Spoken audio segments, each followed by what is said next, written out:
ጸልዩ ምንቲ ናይ ዛቦታ ጽንዓት ብቅዱሳን ስም ዝጽውዑ ገዳማውያን ኣቦታት ሽማግለታት ኣብ ውሽጢ ገዳማት ዝነብሩ ነዛ ዓለም ካብ ኩሉ ክፋእ ንኽሕሎ ዝልምኑ ንዓናውን ኃጢአትና ስርየት ክህቡ ጸልዩ።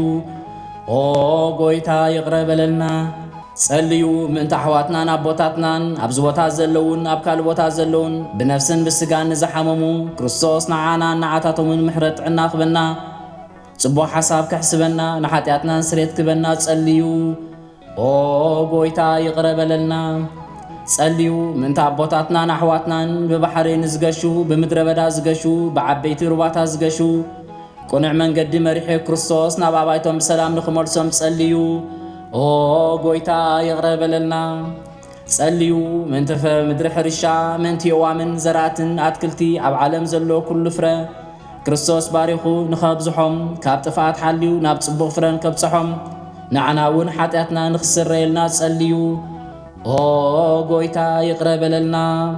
ጸልዩ ክርስቶስ ኣምላኽና ንመኳንንትን ንገዛእትን ንልቦንኦም ንኸራህርህ ንዓናውን ምሕረትን ይቕሬታን ንኽበና ኃጢአትና ንኽስረየልና ጸልዩ። ኦ ጎይታ ይቅረ በለልና። ጸልዩ ምእንቲ ሃገርና ኤርትራ ምሕደራታታ ኣብ ከባቢኣ ንዘለዉ ጸላእታ ኣብ ውሽጣ ዘለዉ ጸላእታ ክርስቶስ ብሰላም ንኽሕልዋ ንኹለን ኣብ ኩሉ ዓለም ዘለዋ ኣብያተ ክርስቲያናት ጽቡቕ ንኽሓስብ ንዓናውን ኃጢአትና ንኽስረየልና ጸልዩ። ኦ ጎይታ ይቅረ በለልና። ጸልዩ ምእንትቶም ብቕንዕቲ ሃይማኖት ዝዓረፉ ኣቦታትናን ኣሕዋትናን ከምኡውን ቅዱሳን ኣቦታትና ሊቃነ ጳጳሳት ቆሞሳት ኣሕዋትን ካህናት ኣሕዋት ዲያቆናት ኣሕዋት መነኮሳት ኣሕዋት ኩሎም ክርስቲያን ብወገን ክርስቲያን ዝኾኑ ክርስቶስ ዕረፍቲ ነፍሲ ንኽቦም ንዓናውን ኃጢአትና ንኽድምሰሰልና ጸልዩ። ኦ ጎይታ ይቅረ በለልና። ጸልዩ ምእንቲ ናይ ክርስቲያን ስርዓት ዘይተፈጸመሎም ወገናትና ክርስቶስ ንኽባርኾም ክሳዕ መወዳእታ ብቕንዕቲ ሃይማኖት ንኸጽንዖም ንዓናውን ኃጢአትና ክስረየልና ጸልዩ። ኦ ጎይታ ይቅረ በለልና። ጸልዩ ምእንቲ ቅድስት ቤተ ክርስቲያን ሓንቲ ጉባኤ ናይ ሃዋርያት መድሓኒት ህዝብታት ምእንቲ ኩሉ ቦታ ንኽሕሎ ንዓናውን ኃጢአትና ንኽስረየልና ጸልዩ። ኦ ጎይታ ይቅረ በለልና።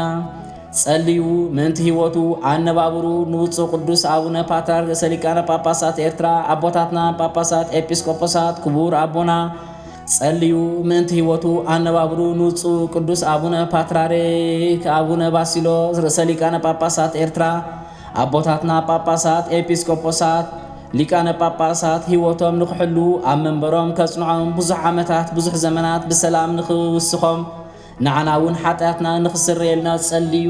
ኦ ጎይታ ይቅረ በለልና። ጸልዩ ምእንቲ ሓድነት ቅንዕቲ ሃይማኖት ንዝሓዙ ማሕበር ህዝበ ቅድስት ቤተ ክርስቲያን ጎይታ ንኽሕልዎም ከምኡውን ብሰላም ንኸፈጽሞም ንዓናውን ኃጢአትና ንኽስረየልና ጸልዩ። ኦ ጎይታ ይቅረ በለልና።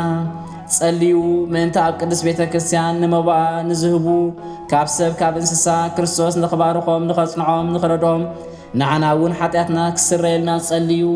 ኦ ጎይታ ይቅረ በለልና። ጸልዩ ምእንቲ ኩሉ ነፍሲ ኢሎም ጽቡቕ ዝሓስቡ ንቤተ ክርስቲያን ዝዝክሩ ኣብ ኩሉ ቦታታት ዝነብሩ ቁኑዓት ሃይማኖት ምእመናን ጎይታ ክርስቶስ ንኽባርኾም ዓስቦም ንኽህቦም ኣብ ልዕሊኦም ምሕረት ንኽረኸሎም ንዓናውን ኃጢአትና ንኽስረየልና ጸልዩ። ኦ ጎይታ ይቅረ በለልና። ጸልዩ ምእንትቶም ንቤት መቕደስ ኢሎም ብቁርባን ዝኸውን ዕጣን ዘይቲ ሽምዓን መጻሕፍትን ምንባብን ዝጠቕሙ ዘምፁ ክርስቶስ ዓስቦም ንኽህቦም ኣብ መንግሥተ ሰማያት ዝበለጸ ዋጋ ንኽህቦም ንዓናውን ኃጢአትና ክስረየልና ጸልዩ። ኦ ጎይታ ይቅረ በለልና።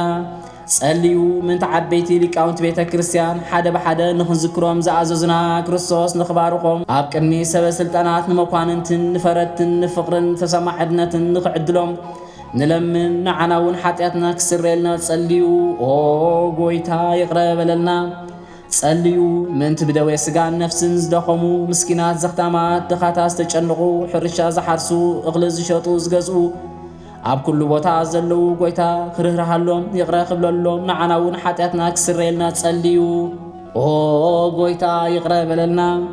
ጸልዩ ምእንቲ ዝተሸገሩ ኣብ ቤት ማእሰርቲ ዘለዉ ኣብ ስደት ዘለዉ ብኣጋንንትን ሰይጣንን ማእሰር ዝተታሕዙ ክርስቶስ ንኽፈትሖምን كدحنومن كمحرومن نعناون حاتياتنا نخسريلنا تصليو غويتا يقرب لنا تصليو من تخلو نفسي أبز قدس بوتا استعكبو ننفسهم محرات نمدلاي زموصو حق أنيا محرات كرسوس أملاخنا ناي كلتوف نخرخبو نعناون حاتياتنا نخسريلنا تصليو غويتا يقرب لنا تصليو منتي بزعم الزناب نخزنب منت بحري منت رباتات ملآت حق أنيا كرسوس أملاخنا نخبارهم برخات هيبو كساع مومن نخمولهم نمدرون دس كساع تبل لملامي هيبو نخلو السقاويان أصنعو نخلو إنسان مدحانيت نزهب نعناون حاتياتنا نغسر لنا تصليو غويتا يغرب لنا تصليو من تبصلوتكم ذكرونا حسبونا زبولنا السوات እግዚአብሔር بتصبو نخذكرهم كل جزي يغرق بلولهم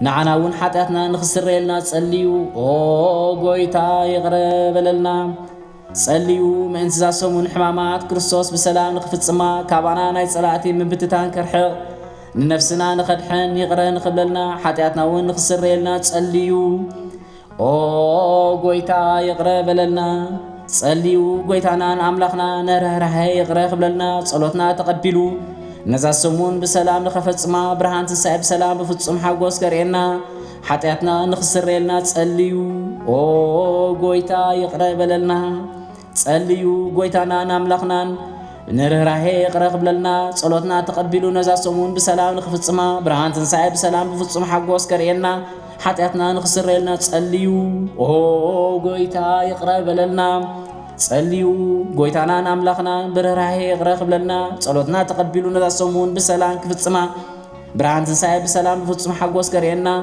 حاتياتنا نخسر لنا تصليو غويتا يقرا بلنا كريستوس أملاخنا سب كوينو منتنا مكرات تقبل بمكراو دمار حننا بخلاي قصو نسو بمحراتون يغريتون دحنا زقبرلنا بمولا حدنات نسمونا مسجن 4 حدن قزي شراي لايسو